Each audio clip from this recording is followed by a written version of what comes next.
Hello, everybody. Just making sure you're in the right spot. This is the How to Apply from Start to Finish webinar here at the Michener Institute. Just going to wait a couple more minutes to see if anybody else comes in, and then we will get started.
Okay, so I think we will get started. I will talk a little slowly, and then hopefully if anyone else wants to come in, they can come in before we get to the actual content.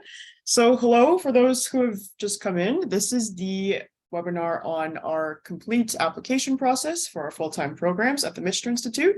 So before we get started, I did want to introduce everyone who will be speaking today. So first off, my name is Emma Chang. I'm the Student Recruitment Officer at the Michener Institute. And I guess, Dylan, did you want to go first? Just introduce yourself? Yeah, sure. I'm the admissions coordinator here at Michener. And Megan? Sure. I am the senior admissions advisor here at Michener. Amazing. Thank you so much. All right. And with that, let's get into our presentation today. So I did want to start us off with a land acknowledgement. So the Michener Institute is situated in downtown Toronto. So we acknowledge the sacred land where we are today, which has been and continues to be the traditional territory of the Huron-Wendat, the Seneca, and the Mississaugas of the Credit River, among many other unnamed and unrecognized Indigenous communities. At this location, we stand on land protected by the Dish with One Spoon Treaty between the Anishinaabe, Mississaugas, and the Haudenosaunee that bound them to share the territory and protect the land. We recognize this agreement not as a thing of the past, but as a promise today and into the future. We must share the responsibility of ensuring the dish is never empty by taking care of the land and the creatures we share it with and transforming our personal and institutional relationships. This meeting place is still home to many Indigenous peoples across Turtle Island, and we are grateful to have the opportunity to work and learn on this land.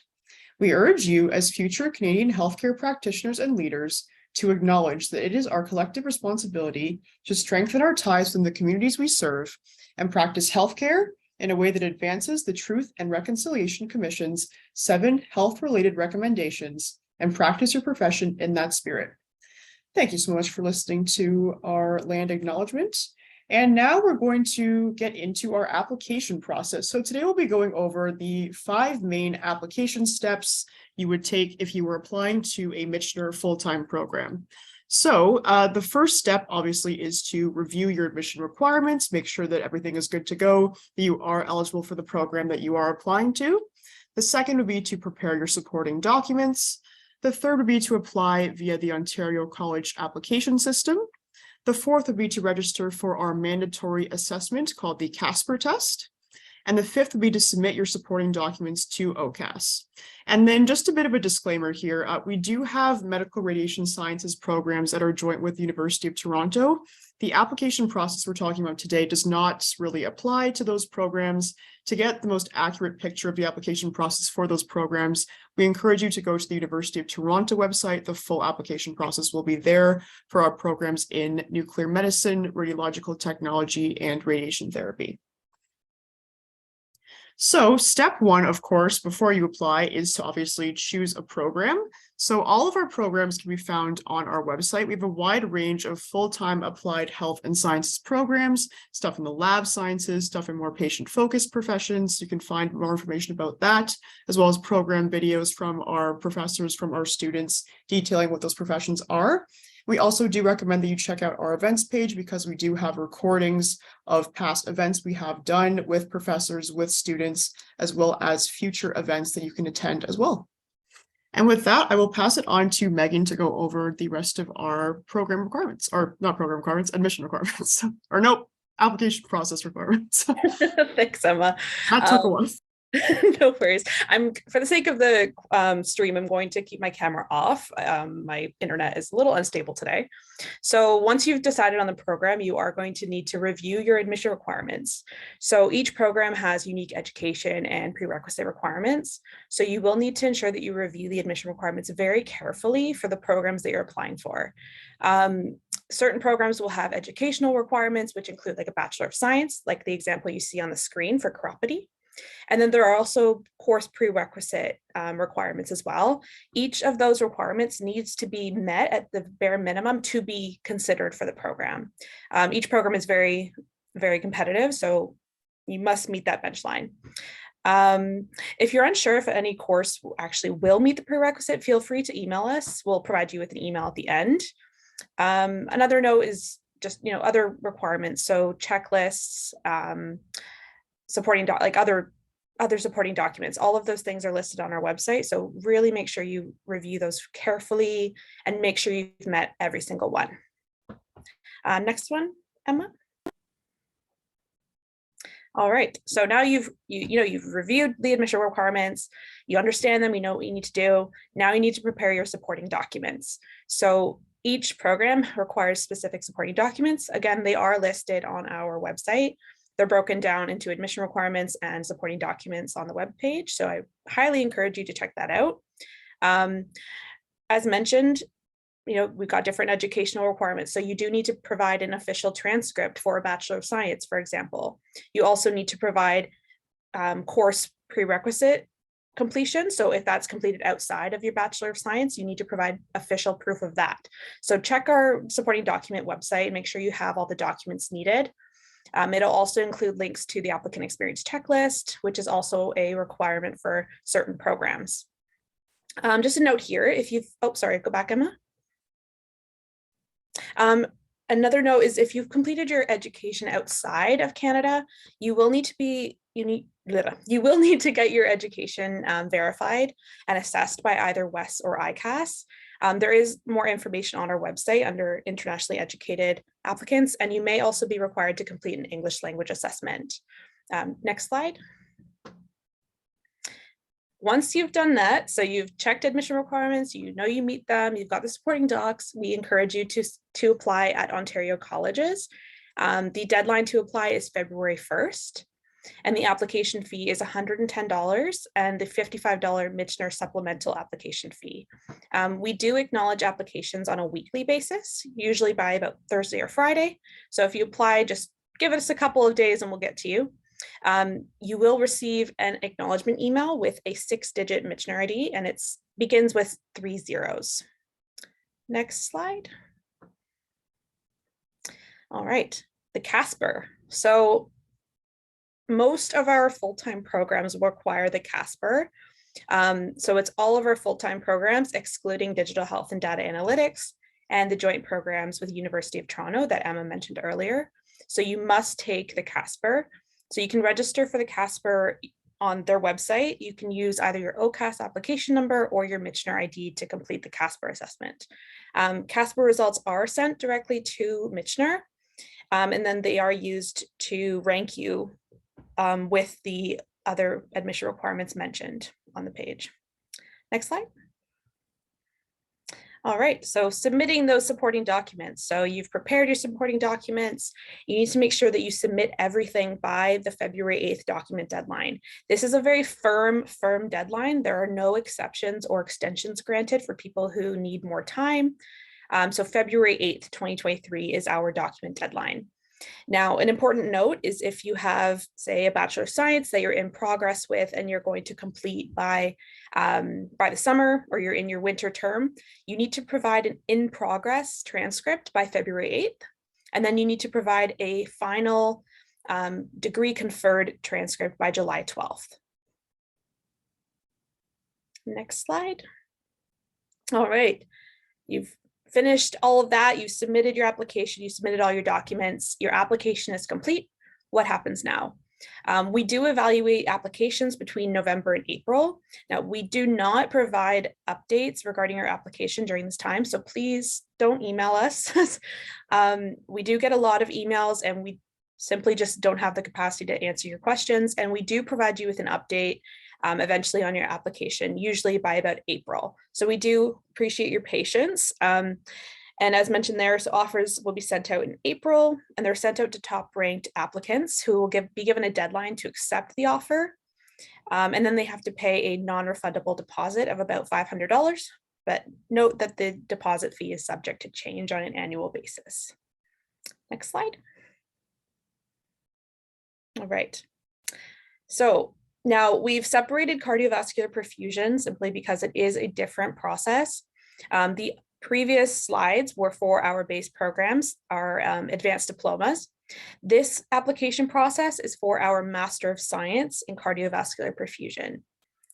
So again, it's similar kind of structure that Emma had detailed before. You review your requirements, you prepare the supporting documents, you apply via self-service, not OCAS, and you register for the CASPer, you complete the CASPer, and then you submit those supporting documents.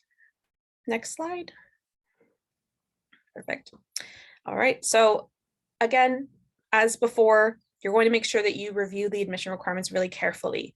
The cardiovascular perfusion has 5 very specific requirements. These are absolute requirements. So educational requirements, applicant experience checklist, mandatory admissions assessment, which is the CASPer, your letter of intent, and a letter of recommendation, which is either academic or professional. You can see the detailed requirements on our admissions requirements page, so please do check that out. Next slide. All right, and same as before. So again, you're needing to make sure that you've got all the supporting documents to support your admission requirements claim. So, your letter of intent, your recommendation letter, applicant experience checklist, all of the information and the documents that you require will be available on our supporting documents page. And again, if you are educated outside of Canada, you again will need to have either a WES or an ICAS evaluation, and you may be required to submit an English language assessment.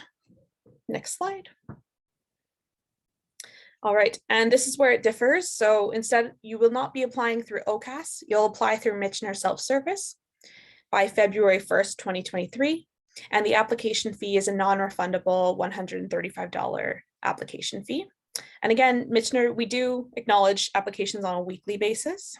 So you'll again receive a Michener ID, 6-digit Michener ID with prepended by 3 zeros. All right, and again, register and complete the CASPer. So this CASPer is a requirement for this program. I will mention here that if you are applying for multiple programs, so for example, if you're applying for CVP or for, apologies, cardiovascular perfusion, you're also applying for respiratory therapy, you will need to do the CASPer only once. You don't need to complete it multiple times. So just bear in mind that. Same, register for the CASPer using OCAS application number if you're applying to an OCAS program, or simply your Michener ID. Next slide. All right, the document deadlines again are the same. So February 8th, 2023, in progress document deadline, February 8th, and the final document deadline, July 12th. All right, and same applies for the cardiovascular perfusion program. We assess all our applications between November and April, and we ask that you maybe hold back your email and we appreciate your patience during this time. It is busy, and we will provide you with an update usually around April, like mid to end April is when we will usually send something out. Next slide. All right. So now we've gone through a run through, I'll pass it over to Dylan, who will be helping with the live Q&A. Yeah, so now we just want to afford our live attendees the option to ask some questions. If you use that Q&A section in Zoom, we're happy to answer them. You know, we've kind of covered a lot quickly, so sometimes there are some questions. And for those who might be watching the recording, we are happy, as always, to answer questions at admissions@michener.ca.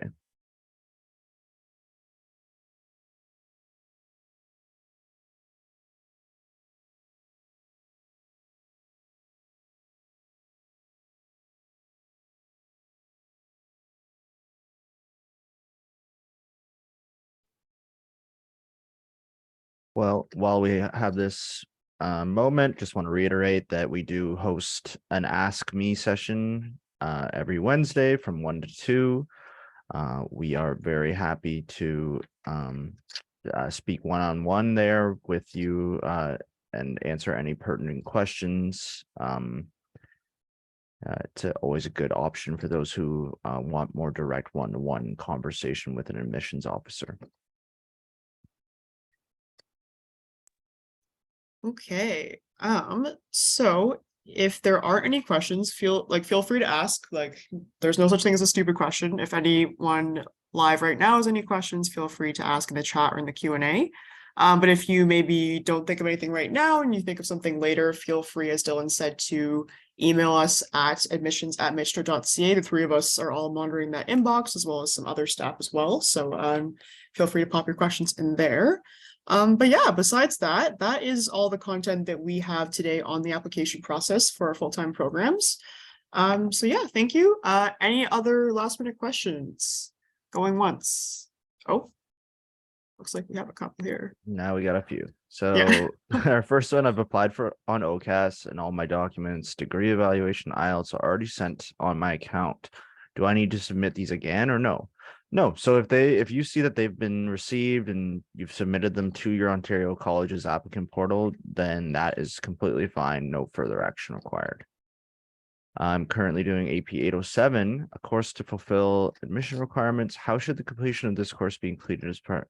So for those who are completing AP 807 or 601, we do have internal access to your result. So what I advise is step one, as just a little reminder, include that you are attending Michener under your education portal on OCAS. So on OCAS, you can actually like state that Michener is a school you're attending. So that's always a good start. Number two, when you're completed the course, send an email to admissions@michener.ca, just so that it kind of acts as a prompt. But number three, don't worry, we have internal access, so it's our responsibility to check for those who are enrolled in these courses and to ensure completion. But it is still good, I think, for you to do some due diligence by either sending an email or putting it on your OCAS portal.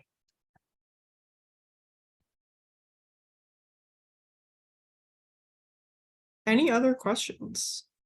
No, we had a bit of a delay there, and then we had a couple, so.